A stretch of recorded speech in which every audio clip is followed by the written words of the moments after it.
నిన్న అంబాటి రాంబాబు అన్న ఆయన పేలతం జరిగింది. మా ఎమ్మెల్యే గారు చెప్పినట్టు నిజంగా కుక్కలాగే పేలాడు. అసలు దీనికి పునాది ఏంటంటే, అక్కడ తిరుపతిలో అన్ని విధాల నాశనం చేశారని గత 5 సంవత్సరాల నుంచి కూటమి ప్రభుత్వం చెప్తానే ఉంది. అది చంద్రబాబు నాయుడు గారు ముఖ్యమంత్రి కాగానే అవి బయటికి తీసుకోవడం జరిగింది. అందులో భాగంగా మీకు అందరికీ తెలుసు, సాక్షాత్తు డబ్బులు లెక్కెట్టి కాడ డబ్బులు దొబ్బేస్తే మన జగన్మోహన్ రెడ్డి ఏమన్నాడండి, అది ఏముంది చిన్నదే కదా, ఆ డబ్బుల కంటే ఎక్కువ డబ్బులు పెట్టేసాం కదా అంటున్నారు. ఎఫ్ఐఆర్ కూడా ఫైల్ చేయలేదు. జనరల్గా రోడ్డు మీద వెళ్ళేవాడు 500 రూపాయలు పిక్ పాకెట్ చేస్తేనే జైల్లో పెట్టేస్తారు. అలాంటిది పర్కామన్లో అన్ని కోట్లు, అసలు అది కౌంట్లెస్. వీళ్ళు దొరికింది ఆ రోజు అవుతే ఎన్ని రోజుల నుంచి దోచేస్తున్నారు, అది ఎన్ని కోట్లు దోచేశారు. నిజం చెప్పాలంటే ఆ సమర్థించిన జగన్మోహన్ రెడ్డి అతని ఆస్తి అంతా అప్పచెప్పేయాలి దానికి. అప్పుడు అలాంటివి చెప్పాలి, చిన్నదే కదా నా ఆస్తి ఇచ్చేసాను అని కబుర్లు చెప్పాలి. తన సొమ్ము కాదు కదా పోతా. తిరుపతి వెంకటేశ్వర స్వామి సొమ్ము అంటే సాక్షాత్తు మొత్తం దేశంలో ప్రపంచంలో ఉన్న హిందువుల సొమ్మది. అలాంటి దానికే సమాధానం లేని వాళ్ళు తిరుపతి లడ్డు కల్తీ జరిగిందంటే ఇలాంటివే మాట్లాడతారు. అవగాహన ఉండి దొంగే దొంగ దొంగ అని అరిచినట్టు విధానం వైసీపీది. మీరు ఏది చూసినా సరే ముందు ఏం చేస్తారంటే తప్పు చేసేసి తప్పు అవతల మీద అది గుడ్డ కాల్చి మొహం వేసేస్తారు.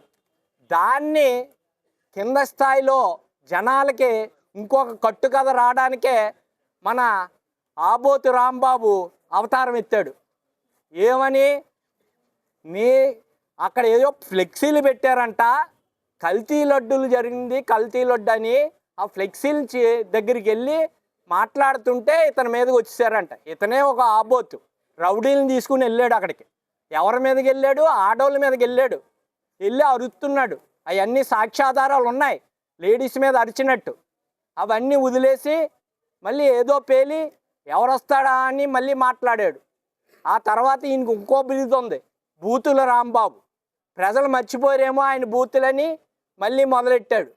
ఇలాంటి వాళ్ళు కుక్కలో చాలామంది అరిచి అరిచి ఇంట్లో దాక్కున్నారు. ఈయన మళ్ళీ కొత్తగా తయారయ్యాడు. అంటే ఆయన లీడర్ దగ్గర పేరు రావడానికే ఇలా తయారయ్యాడు. ఇలాంటి వేషాలు వేయడానికి రాష్ట్రం ఇప్పుడిప్పుడే బాగుపడుతుంది. ఇలాంటి పరిస్థితిలో ఇలాంటి వేషాలు వేస్తే ప్రజలే ఊరుకోరు. కూటమి ప్రభుత్వం ఈరోజు లేకపోతే అసలు రోజు గడుస్తాం ప్రభుత్వంలో అధికారులకి జీతాలు ఇవ్వలేని పరిస్థితిలో వదిలేసిపోయారు.